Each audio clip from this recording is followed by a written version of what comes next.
We are wrapping up from Madison Square Garden, UFC 322. Hello, everybody. Welcome into the post show. Once again, my name is Brett Okamoto, joined by Anthony Smith, Chael Sonnen. We are here to talk about, of course, guys, Islam Makhachev. Of course, he was the favorite, even though he was moving up from a weight class, taking on a very real challenge in Della, Maddalena.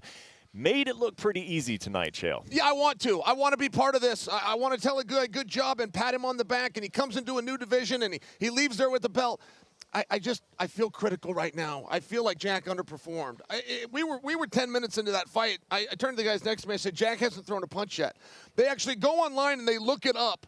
20 minutes into this fight, he had thrown a total of 31 punches. Of those 31, only 20 of them landed, and most of these were to the body. And I'm only sharing with you, I was just waiting for Jack to get going.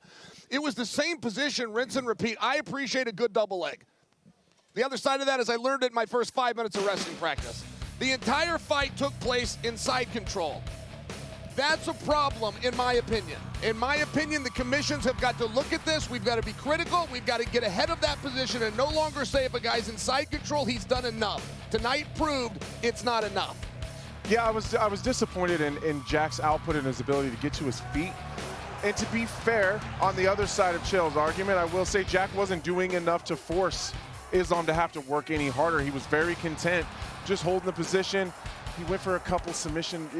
He chased a couple submissions. He didn't have to work too hard at it, though. And Jack really never got going on his feet. He only is successful when he punches in combinations, when he's switching stances mid-combination, when he's going to the body. He did absolutely none of that. So I do have a hard time being super critical of Islam because Jack didn't force him to have to get into second gear. So why would you? Yeah, I mean, it's an interesting point, and it's an interesting place to start the conversation because I like it when you guys are critical. I want these honest opinions. But isn't that part of being great? And Islam Makhachev going out there and making the other guy not fight even to his potential. And you could hear it from Jack's own corner, like, hey, this is not what we trained. You could hear it in the commentary from Daniel Cormier where he's like, he's making mistakes. He's not doing what he's supposed to do. Maybe he got caught up in the moment a little bit, but like when you get kicked by a guy in Islam Makhachev and then you're facing that Dagestani wrestling, maybe that's part of what makes him great is that he makes other great fighters look mediocre. And Brad, my hypocrisy knows no bounds. I will fully admit that I'm the guy that stood next to you two and defended Khamzat Chimaev and defended what Chimaev did. There was just something on this where I wanted a little bit more. Islam's very good. He's very good with the Kimura locks. Dan Hooker match might be a great example where he locked one up. And I did see Islam going for that. I just didn't feel like he went with it with an urgency. I felt as though when he got to side control and knew the ref's going to leave him alone, when he got to half guard and knew the ref's going to leave me here, I felt that he was content. But I certainly will tip my hat to what Anthony said, that a lot of that is Jack's job to bring that out of him, and he did not. He didn't, and Islam didn't have to take any chances. I think we're going to talk a lot about this moving in when we start talking about the co-main event. Valentina Shevchenko took 0 chances because she was never forced to. Terrible. She didn't have to move her way to her feet. Islam didn't have to work that hard to hold Jack down. He was pretty content attacking the wrists. And I was actually surprised at how comfortable Islam was on his feet. I think we would all say that Jack Della Maddalena is probably the more technical, more diverse and creative striker. But that's not what we've seen tonight. His leg was battered. He didn't punch into combinations. And Islam looked pretty comfortable. And if I'm going to be critical, it's going to be of Jack Della Maddalena's takedown defense. It was non-existent.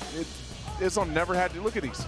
He never had to go to his second or third effort. He didn't have to chain wrestle. He didn't have to drag it together and force him to the ground. He never made Islam work, and that's not Islam's fault. It's really not. We got a whole lot more to talk about on this main event, and we are going to tee up these guys on some other questions, but we're also going to add Jon Anik into the mix. Of course, this guy calls all the fights, and then he runs up here to discuss the main event and the rest of UFC 322 with us. Hello, John. Nice job. Guys, good to see you. And we're talking Islam Makhachev, and the boys, like, just to bring you up to speed, of course, they're not saying anything wrong with Islam Makhachev, but I think I'm getting the impression that they still have some questions because they were a little frustrated with the performance of Jack Della Maddalena. What did you think? So I was really hoping we got Jack Della Maddalena on a microphone after the fact to get some insight as to all the grimacing and wincing and what exactly was bothering him. Was there an internal shoulder injury? Was it the leg? Forgettable night at the office for the no longer welterweight champion. And now you look at Belal Muhammad and Jack Della Maddalena, neither man able to successfully defend the title a single time. Leon Edwards, the last guy to defend it successfully. And Yeah, I mean, Jack's going to be a hard man to beat, I think, in his next fight because he's going to be at the height of motivation, but that was a forgettable effort, to say the least. And on the flip side, and then I'll have all you guys respond to this, but John, staying with you, what do you think about any questions that you had about Islam and coming up and how would his cardio look, how would he hold the extra weight, about the power and everything? I got some of them answered, I would say personally, but I'm interested to get these guys' thoughts because of Jack Della Maddalena's performance. What do you think? You still have a lot of questions of him at welterweight. I don't. I now no longer believe he has an appetite for moving back down to 155 pounds. When he talked about being able to wrestle for 25 minutes, right? I think it's almost paralyzing for him being in there at lightweight when he can't wrestle Dustin Poirier for 25 minutes because he feels like his gas tank isn't there. So maybe he should have been here all along. Certainly there are going to be some big men that he's going to have to contend with, a lot of long strikers with 80-inch reaches, but this guy's going to be a 3-1 favorite against most of them, I would think. The only real question I had was if he was to be beaten, would he go back down to 155 pounds? I don't think that the result tonight would have mattered. I think no matter what, he's staying at, I think he's going to stay at welterweight.